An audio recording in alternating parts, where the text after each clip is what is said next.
Hola amigas y amigos, un programa más de especial de prensa COVID-19. Aún en feriado estamos acá en vivo, son las 5:37 de la tarde, auspiciados por la gente amiga de World Plastic.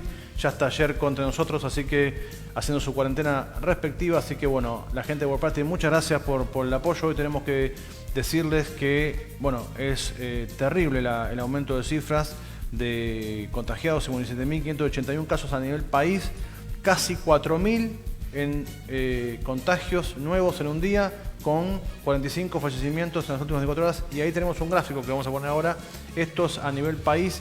Fíjense a partir del 9 de abril cómo la curva se mantenía, pero a partir del mes de mayo se disparó y está en lo que está hoy, casi 57.000 contactos, y ahí tenemos los activos que son 33.000. No pueden parar la curva en Chile, no la pueden parar, ni hablar de Brasil. No hablemos de eso, porque es tremendo. El segundo país con más contagios en el mundo, el centro de la pandemia próximamente. Y aquí en Chile, bueno, la cosa no para, y les tengo que decir que hemos visto 3, 4 familias haciendo asados en las casas porque hoy es feriado y la gente piensa que no pasa nada, y así estamos, ¿no? La autoridad es mal y la gente, mucha gente también desubicada. Ahí tenemos lo que son las cifras de Chile. Fíjese el gráfico en amarillo de lo que son los casos activos, y en verde los que son los recuperados, y rojo los fallecidos. Es cierto que la cantidad de fallecidos es poca, por suerte, en comparación con lo que hay de contagiados u otros países, ¿no? Pero igualmente sigue siendo alta.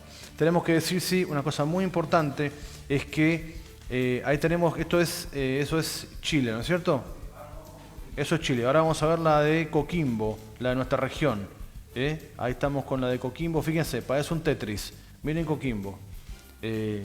Bueno, ahí se nos fue, pero la de Coquimbo también tenemos el crecimiento en alta en las últimas semanas en la región de Coquimbo, y 268 casos en Coquimbo y con 2 fallecidos. Y como lo dijimos acá hace 2 meses, y lo hicimos golpe de todos lados, el hospital de Ovalle, el antiguo, finalmente termina siendo un centro de recibimiento de personas con COVID. Me imagino que ya han estado más avanzado, con respirador. Han venido vuelos desde Tarapacá ahora, sumándole al que vino también de Iquique. Así que finalmente, como lo dijimos hace 2 meses, le decimos a la gente que nos mandó ahí unas críticas, efectivamente lo que sospechábamos. El hospital de Ovalle antiguo es el centro en donde de la parte del norte del país van a estar llegando personas para recuperarse, esperemos que bien. Tenemos que decir 2 cosas. Así como lo hizo el alcalde social, el señor Rentería, que está en su casa en cuarentena preventiva, el ministro Mañalich también debería estar en cuarentena preventiva porque tuvo contacto estrecho con una persona infectada. Pero él intentó ocultarlo a la opinión pública, y es su obligación salir de circulación desde ayer. Si no lo hace, será responsable de contagios donde vaya y no podrá exigirle a otros. Así que Mañalich haga como hizo el alcalde de Ovalle, que muy bien hecho. En cuanto hubo una sospecha, se fue a hacer su cuarentena preventiva como corresponde. Así que bien por el alcalde de Rentería, muy mal por el ministro de Salud, que se cree presidente, el señor doctor Mañalich. Bueno, ¿con qué seguimos? Seguimos con el mapa. Bien, vamos a ir al mapa. Mirá Brasil. Brasil, que es el segundo país con más contagiados. 160.000 casos activos, casi 300.000 fallecimientos. En Brasil, perdón, 20.000 fallecimientos, 300.000 casos activos, 20.000 fallecidos y 116.000 recuperados. Fíjense lo que es la línea amarilla, que no para en Brasil. Y ahora Bolsonaro lo que hizo es autorizar la venta de cloroquina, un supuesto remedio mágico que curaría esta gripecita que para él es, para calmar a sus urbes que no quieren ni usar ni siquiera mascarilla. Estados Unidos, por ejemplo. Estados Unidos es el centro de la pandemia, con 1.138.000 casos activos y casi 100.000 fallecidos, y recuperados 380.000. Vamos a la gente que nos escribe, que nos saluda. Alberto Castillo, muchas gracias.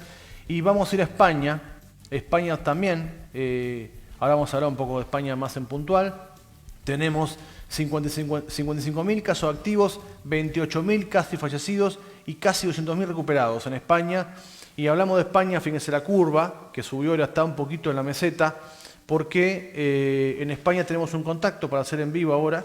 Son las 11:30 de la noche, por eso nos apuramos para que no pasarnos la hora, con una colega periodista, Juana Pérez, que está en la ciudad de Madrid.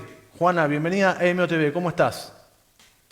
Muy bien, muchas gracias. Gracias por invitarme a participar Sí, con vosotros. de nada, Juana. Empecemos por el tema de cómo está España, cómo está Madrid con la cuarentena. Después nos metemos en el tema por el que te convocamos.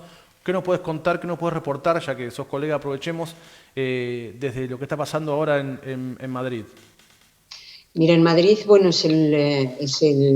la autonomía, la región más afectada por el coronavirus de España, donde más fallecimientos ha habido, especialmente entre personas mayores que vivían en residencias de mayores. Sí. El tema es escandaloso y, bueno, la curva se ha aplanado un poco. Seguimos en la fase cero porque no hay condiciones sanitarias como para pasar a la fase uno, pero lo cierto es que hay mucha más gente en la calle, que hay muchas personas que han comenzado a trabajar. Es verdad que desde el gobierno se ha dado esa posibilidad a distintos sectores, aunque hay otros que no han retomado la actividad laboral. Sí. Y se espera que vaya a haber algún repunte, ¿no?, de la pandemia, pero en Ajá. este momento han bajado mucho los números de fallecimientos, ¿no?, y también de contagios. En realidad el pico más alto fue en los últimos días de marzo, primeras semanas de abril.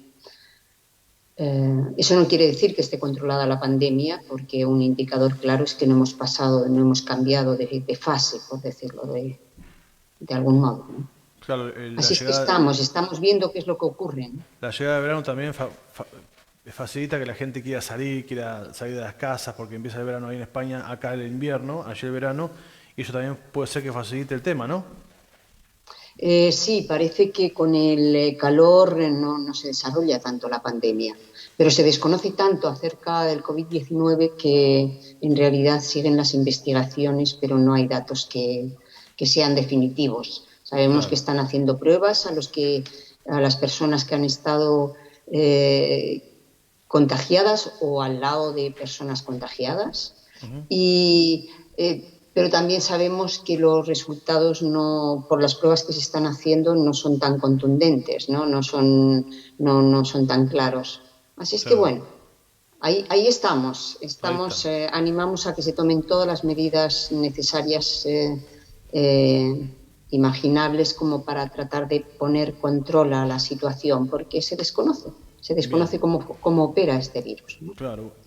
Bueno, la idea, le cuento a los estudiantes, de contactar a Juana Pérez, es más que por el COVID, era por el tema de la renta básica universal, porque Uh-huh. este proyecto que Juana está encabezando ya 5 años, esta red humanista por la renta básica universal, que es un proyecto que bueno, yo lo conocí de 5 años, era una maravilla, pero claro, uno se lo planteaba a la gente, a los vecinos, a la gente del medio inmediato, y te miraban con la cara como diciendo, no, anda a trabajar, ¿qué renta va a ser universal? Y ahora muchos gobiernos y muchos países están hablando del tema, es tema hasta en los medios, y aquí en Chile en particular sabemos que hay, encabezado por el diputado Tomás Hirsch, una propuesta muy seria con la posición de avanzar en ese proyecto, y desde el gobierno no lo miran con tanta mala cara. Explícanos a mucha gente que no sabe lo que es esto, Juana, ¿qué es la renta básica universal? Bueno, antes de nada, decir que no encabezo ningún movimiento, ninguna red, sino que formo parte. Es decir, yo soy periodista, escribo desde hace años, desde que conocí el tema de la renta básica, Sí. escribo sobre ello, hago entrevistas, y soy activista en defensa de la renta básica. Pero no encabezo. Formo parte de esta red humanista por la renta básica universal, pero no encabezo nada. Eso es lo primero. Y Está. por otro lado, bueno, sí, claro, de lo que se trata es de una asignación que pagaría el Estado a toda persona por el hecho de haber nacido. Y una renta básica tiene 4 características que la definen. Una, que es universal, es para toda la población, absolutamente para toda, desde el más pobre al más rico. Y es universal porque queremos que se convierta en un derecho humano, que se reconozca como tal. podemos volver sobre ese tema, porque Naciones Unidas en su Carta, en su Declaración de Derechos Humanos, reconoce en el artículo 25.1 ese derecho, el derecho a la subsistencia, pero no lo desarrolla. Eso en la práctica apenas se ha desarrollado.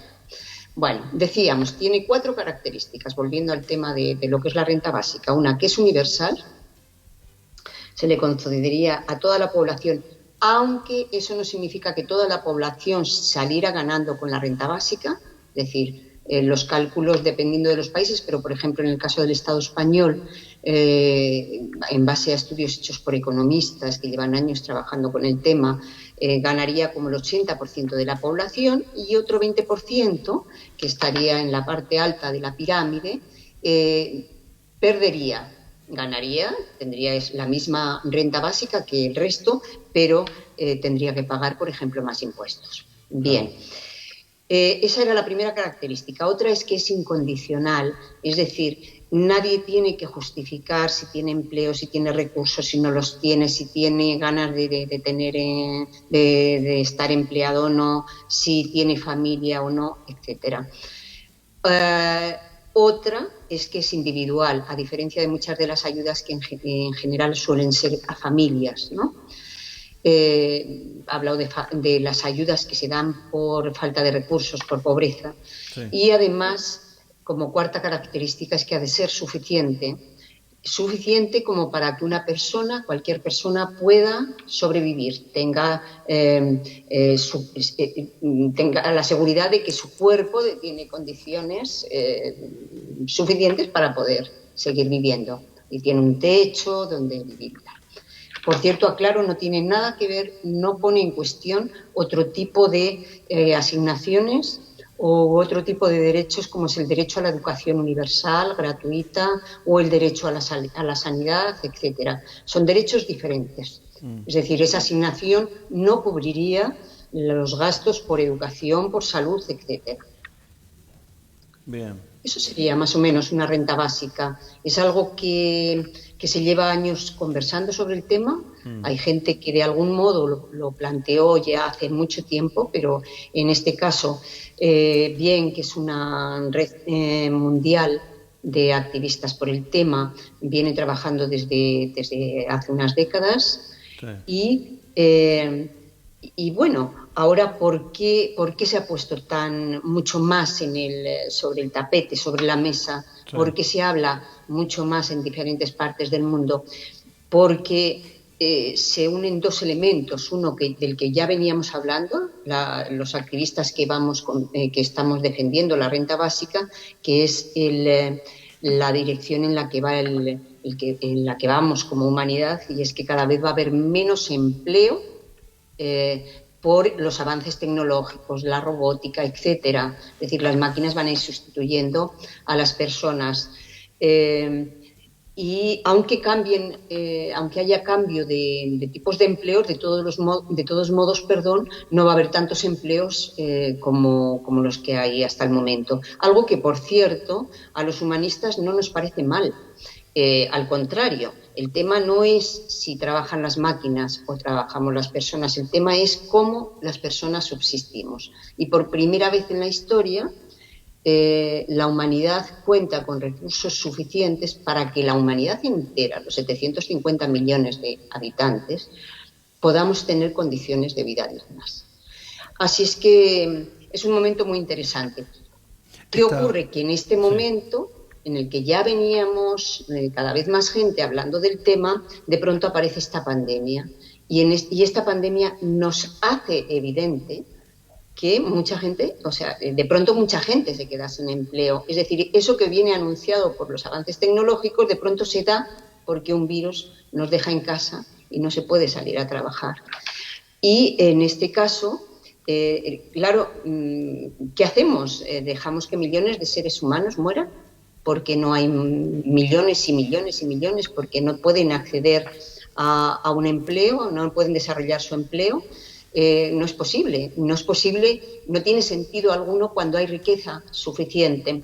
Así es que esa ecuación, esa relación que lleva siglos, miles de años, que es o cientos de años, que es asociar el empleo a la subsistencia, se ha roto. O sea, los hechos nos han puesto en algo que decíamos ya algunos, los hechos no lo han demostrado. No podemos depender de un salario para poder subsistir. Bueno, y hablamos, si te fijas, Nicolás, hablamos de empleo, porque diferenciamos empleo de trabajo. Es decir, el empleo es un trabajo remunerado, pero hay muchos tipos de trabajo que no están pagados y que deberían de reconocer el valor que tienen, que son fundamentales para la subsistencia, para la vida. Es todo el trabajo de cuidados, es todo el trabajo voluntario, que en este momento, por cierto, está tomando tanta fuerza y que está ayudando tanto, al menos, por ejemplo, aquí en Madrid, en España, en las ayudas en los vecindarios para la gente que de pronto no puede salir a la calle para poder hacer compra, para poder comer, por ejemplo, o que no puede o que no tiene para comer, ¿no? Bueno, todo ese trabajo voluntario, mucho del trabajo artístico tiene que ver también con trabajo no remunerado.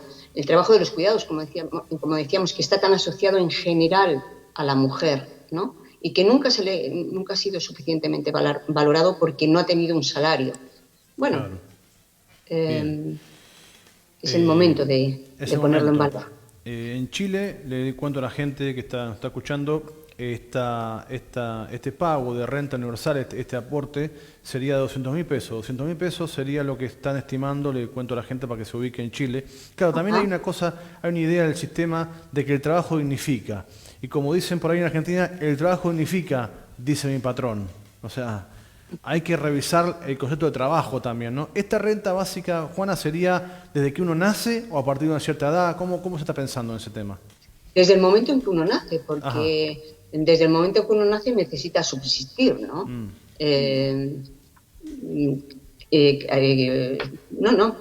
Es evidente, ¿no? En algunos casos hay activistas que defienden que los menores de edad se les dé una asignación menor, pero en el caso de los humanistas defendemos que sea igual. Es más, hay momentos en que el cuidado de los niños supone mucho más gasto que de un adulto, por ejemplo, ¿no? Juana, me Así que sería el momento en que nace, porque además, como decíamos, es individual, ¿no? Claro. Me adelanto a los comentarios de mucha gente diciendo es que esto fomenta la holgazanería, la vagancia, la flojera, de que mucha gente con esto no iría a trabajar. ¿Qué tenemos que decir a esa gente que piensa eso? Bueno, primero que uno tiene derecho, como dijo el yerno de Marx, de Karl Marx, uno tiene derecho a la holgazanería, ¿no? Sí. Pero no es lo que ocurre en realidad cuando en las experiencias piloto que se han puesto en marcha con la renta básica. Lo que ocurre es que a la gente sale de esa situación de falta de futuro, de no saber qué hacer, de incapacidad frente a una situación que le aplasta, y en realidad le da como un piso, una especie de trampolín como para lanzarse a poner en marcha pequeños proyectos empresariales, o bien puede negociar, por cierto, mejores condiciones salariales, porque no está tan angustiado por poder comer, que sus hijos coman, por ejemplo, ¿no?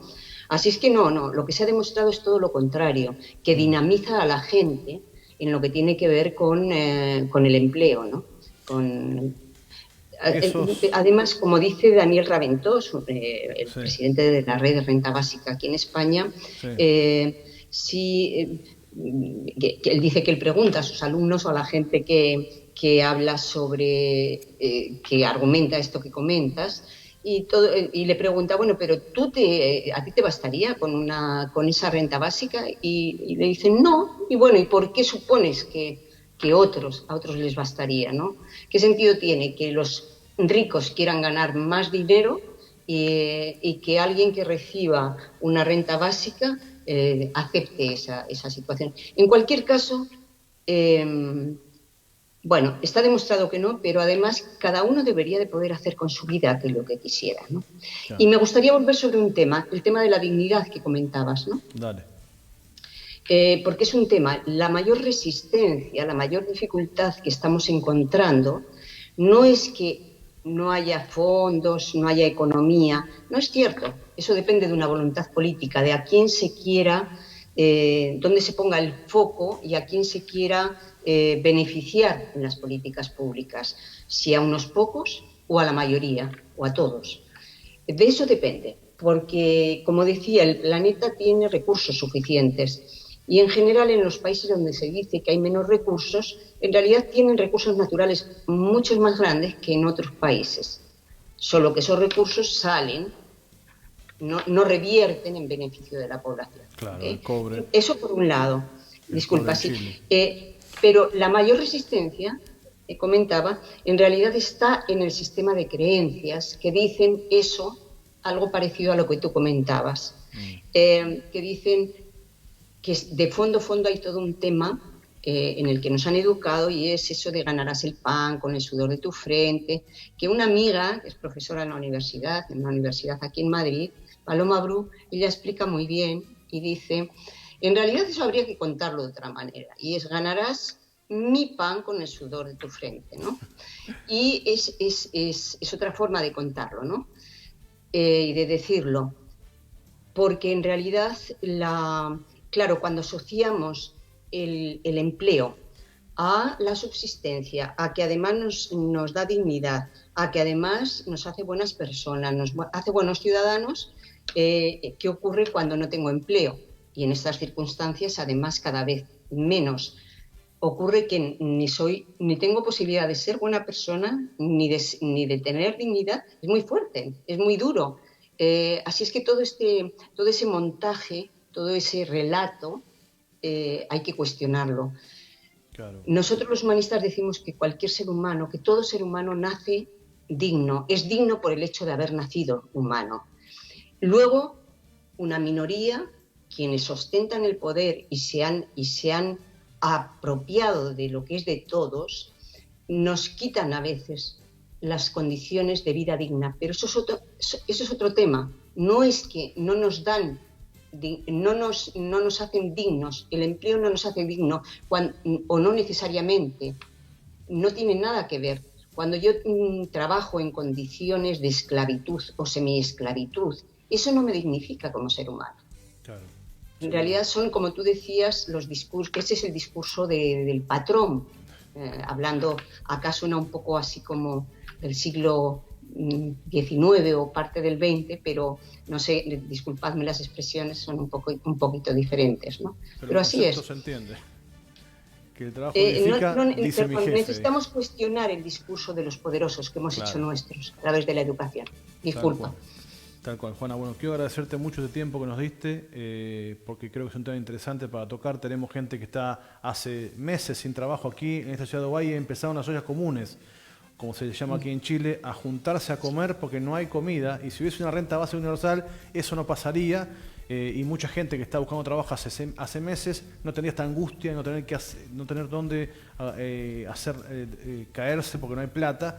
Con esta renta básica sería otra, la energía, el registro de ponerse a buscar un trabajo o armar una cosa propia. Así que muchas gracias, Juana Pérez, por este contacto. Muchísimas gracias. Ojalá se redistribuya la riqueza en Chile, en España y en todo el planeta. Muchas gracias. Así eso vamos. Muchas gracias a Juana Pérez de Madrid. Ella es una parte de una red humanista por la renta básica universal. Muy interesante el proyecto. Tenemos que decir que, claro, el trabajo dignifica, dicen los jefes, los patrones, los que mandan, ¿no? Y que la gente que más dinero tiene en el planeta es la gente que menos trabaja, la gente que especula con el dinero de otros. Así que muy interesante el contacto, ténganlo en cuenta. La renta básica universal es un proyecto que avanza a grandes pasos en muchas partes del mundo, y también aquí en Chile hay serias propuestas de leyes para que esto se implemente y que uno tenga derecho a una renta por solo haber nacido. Les quiero contar una cosa que está pasando en Chile, muy interesante, quizá muchos a lo mejor no ven, que es la siguiente. La élite política empresarial de Chile, la Fronda, como llama el diputado Renato Garín, promueve una agenda con 3 ejes. salvar a las empresas que cotizan en bolsa. Primera cosa. Segunda, posponer o eliminar o suspender el plebiscito de Asamblea Constituyente que se va a hacer ahora en octubre. Y tercero, colocar como futuro presidente al alcalde Joaquín Lavín, y lo hacen a través de la prensa, entre comillas, los matinales, que funcionan como caja de resonancia y agencia de publicidad de una persona sola. Así que esa es la agenda que están pensando la ley chilena. Tengamos en cuenta a la hora de pensar el país y de organizarnos para intentar de alguna forma modificar esto. Así que, como decíamos recién, las ollas comunes ya son parte en realidad en todo Chile y también en Ovalle. Tenemos que decirlo, hoy hubo una en el sector de Alameda, Espejo de Agua. A la 1:30 del mediodía hubo una olla popular, olla común, como dicen aquí en Chile. Así que esta realidad es inevitable. El que no la quiere ver es porque quiere tapar el dedo con el sol con un dedo y no va a poder hacerlo. Así que lamentablemente la palabra hambre está escrita en todos los edificios de Chile, lamentablemente, y esperemos que el gobierno se haga cargo de esto. Tenemos que saludar a Alberto Castillo, a Chani Rojas, a María Beatriz Cortés. Alberto Castillo, estamos con un programa así con muchas entrevistas, vamos a leer tu mensaje, nos interesa lo que escribiste, que es un poco largo, pero nos interesa. Estamos ya sin contacto con nuestro amigo el doctor Diego Peñalillo. ¿Cómo estás, Diego? Buenas tardes. Bien, ¿cómo estás? Bien, Diego, muy bien. Bueno, estamos preocupados con el crecimiento de lo que es los contagios en Chile, en la región, y ahora estamos recibiendo casos importados, como se dice, en el Hospital Antiguo de Ovalle. ¿Qué tenés para decir al respecto? Sí, han habido algunos casos que están llegando ahora al Hospital de Ovalle. Ha sido parte de cómo funciona la red de salud en general. Es una de las cosas que también están ocurriendo en otras ciudades de Chile que tienen en este momento un poco más de capacidad de camas críticas especialmente. Pero lo que se ha visto o lo que se ha dicho en realidad por parte de las autoridades sanitarias es que esta ocupación no va a ser más del 30% de las camas que tengamos disponibles en la región. Así que no debería representar un problema mayor. Diego, las bajas temperaturas que estamos viviendo, este frío que se nos vino, hace que uno tenga que incrementar las medidas con el tema de lo que veníamos haciendo, el lavado de manos y el tema del cuidado de la ropa. O sea, ¿el frío favorece la incubación de este virus? No se ha visto que el frío tenga mayor incidencia con respecto al comportamiento del virus, pero sí se ha visto que durante la época de invierno aparecen otro tipo de virus. Lo que se ha visto últimamente, y que es un fenómeno que es bastante peculiar, pero en algunos estudios que se han hecho, por ejemplo, en Santiago, con respecto a la circulación de virus actuales, en realidad prácticamente todos los virus que se han aislado en pacientes sintomáticos respiratorios han sido el nuevo coronavirus. No han habido realmente prácticamente ningún caso de influenza, de prácticamente ninguna otra cosa. Que ese fenómeno todavía está un poco no muy claro de por qué ha ocurrido, pero es como que el coronavirus ha desplazado a todos los otros y no ha aparecido ningún otro, y eso en cierta forma es bueno porque evitamos, digamos, que aparezca más de un virus en un mismo paciente eventualmente. Pero lo que se creía que en algún momento, cuando viniera en la época de invierno, que iban a empezar a aparecer muchos más virus, todavía no estamos muy claros de que vaya a ser así. Bueno, hubo récord de vacuna de influenza, lo hemos hablado contigo también. Quizás sea eso también un factor, ¿no? Sí. Que pueda hacer que eso suceda. La vacuna de la influenza lo que hace es prevenir en realidad los cuadros que sean más graves por influenza, sí, pero no previene en realidad la infección de la influenza. Ajá. Así que en realidad la medida de haber adelantado la vacunación de la influenza fue de todas formas una muy buena medida, pero no parece tener mayor relevancia en este momento con respecto a la baja circulación de otros virus comparados con el nuevo coronavirus. ¿Cómo está el día a día ahí en el CEFAM, que vos trabajaste en la primera línea de salud pública? ¿Cómo está la cosa por ahí en los días de hoy? Han habido un aumento de los casos que hemos pesquisado. Han habido un poco más de aumento de consulta en general, pero más que nada como de las personas que son como más, que eventualmente son los que deben ir. Afortunadamente el resto de consultas, y eso es bueno en general, no han aparecido mucho, O sea, las consultas que son más bien, que no son críticas y que podrían esperar incluso meses más adelante, afortunadamente la gente ha entendido el mensaje de que ese tipo de consultas las podemos ir revisando de forma paulatina y el resto de las consultas que son más urgentes en este momento es la que está llegando más que nada como a los centros. ¿Han recibido un tipo de ayuda a nivel privado o a nivel oficial? Ustedes como doctores ahí, con mascarillas, guantes, bueno, elementos de seguridad, ¿han recibido en estas últimas semanas? Hubo una donación bien importante a nivel nacional recientemente por la Fundación Luxi, que la canalizó a través del Colegio Médico, y fue 1 millón de mascarillas del tipo N95 que se donaron, en realidad no solamente a la atención primaria, sino que a la atención secundaria y todos los tipos de niveles de atención en realidad en Chile. Y eso ha sido como una de las grandes donaciones a nivel privado, por lo menos acá. En otras partes, o sea, bueno, también acá han habido donaciones, por ejemplo, de alcohol por parte de una pisquera bien reconocida acá, que es Malpaso. Pero otras donaciones privadas se ven en general, por ejemplo, en el norte se ha visto mucha donación por parte de mineras. Nosotros en específico acá no hemos tenido tantas donaciones de la parte privada. Sí, hay algunas, por ejemplo, que han habido universidades que también han hecho donaciones de mascarillas que son reutilizables, que son para uso de personal no clínico,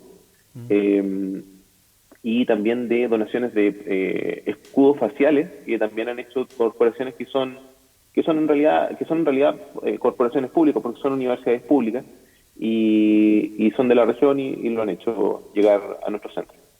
Diego, el alcalde de nuestra ciudad, señor Rentería, tomó la decisión, él, me imagino su equipo médico, de hacer cuarentena preventiva ante la menor duda de contacto. ¿Hizo bien para vos? ¿Es una medida exagerada? ¿Está bien lo que hizo? ¿Cómo lo ves?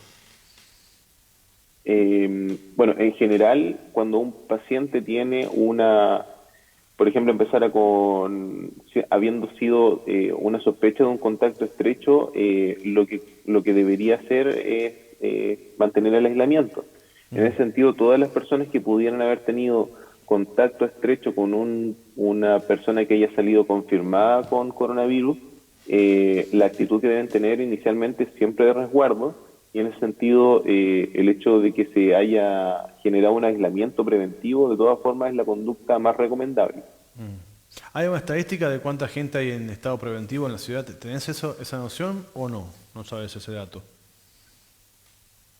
Hay varios pacientes en seguimiento en Ovalle, sí, que hay algunos que están esperando su confirmación diagnóstica, que todavía no tienen el resultado del examen.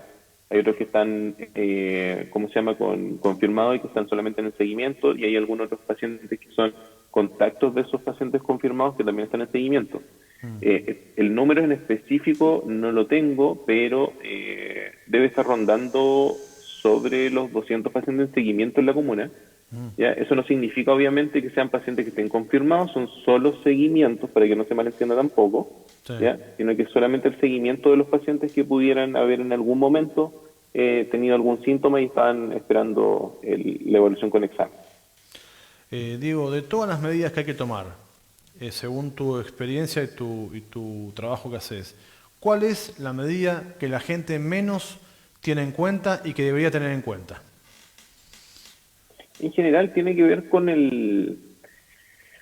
A ver, muchas veces, por ejemplo, hemos visto mucho el uso de mascarillas, que está muy bien. En general la población ha respondido bien al hecho de tener el uso de mascarilla, pero lamentablemente lo que no se tiene mucho en consideración es el adecuado uso de mascarilla. Y por eso que en algún momento, cuando hablábamos al inicio de la pandemia, y cuando la Organización Mundial de la Salud hablaba de que no se recomendaba el uso generalizado de mascarillas, tenía que ver justamente con este miedo de que las personas lo utilizaran mal, y lamentablemente gran parte de la población no lo utiliza de forma correcta. Muchas veces nosotros vemos, por ejemplo, personas que andan con la mascarilla, pero lo andan trayendo acá abajo en el mentón, por ejemplo, sí, o que descubren la nariz de la mascarilla, o que se toca la mascarilla por fuera, o que la están manipulando constantemente, y ese tipo de cosas en realidad no contribuyen mucho a la protección. Eso es una de las cosas.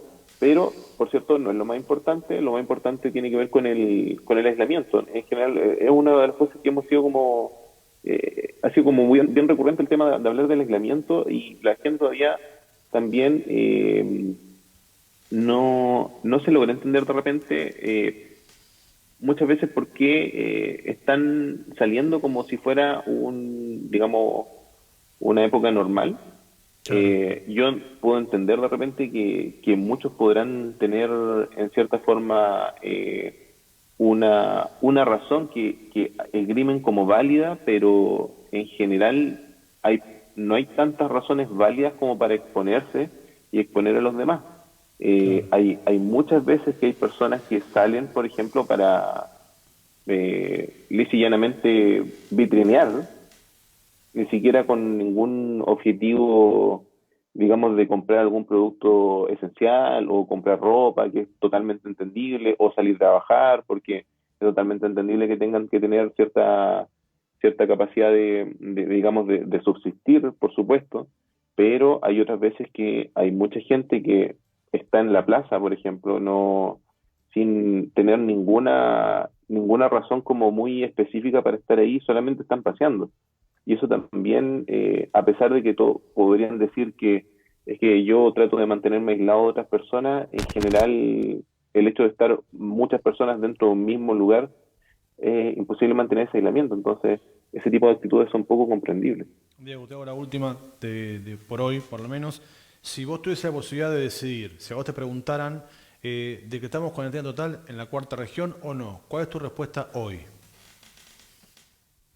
Hoy, la verdad, es que es difícil responder esa pregunta siendo bien honesto, porque a pesar de que uno podría pensar de inmediato que la cuarentena total es como lo que hay que hacer en este momento, siempre hay que mirar bien cuáles son los datos que tenemos para respaldar ese tipo de decisiones. Recordemos que muchas veces en otras partes del mundo, incluso acá mismo en Chile, cuando se han decretado algunas cuarentenas, también aparecen algunos subproductos, digamos, de esas del decreto de cuarentena, que genera un montón de problemas. Por ejemplo, ¿qué pasa con las personas que se tienen que desplazar por motivos totalmente válidos, como por ejemplo trabajar, las personas que viven el día a día, digamos, como de forma como trabajo ambulantes, por ejemplo, y que es totalmente válido que esas personas de repente tengan que tener alguna alternativa para subsistir?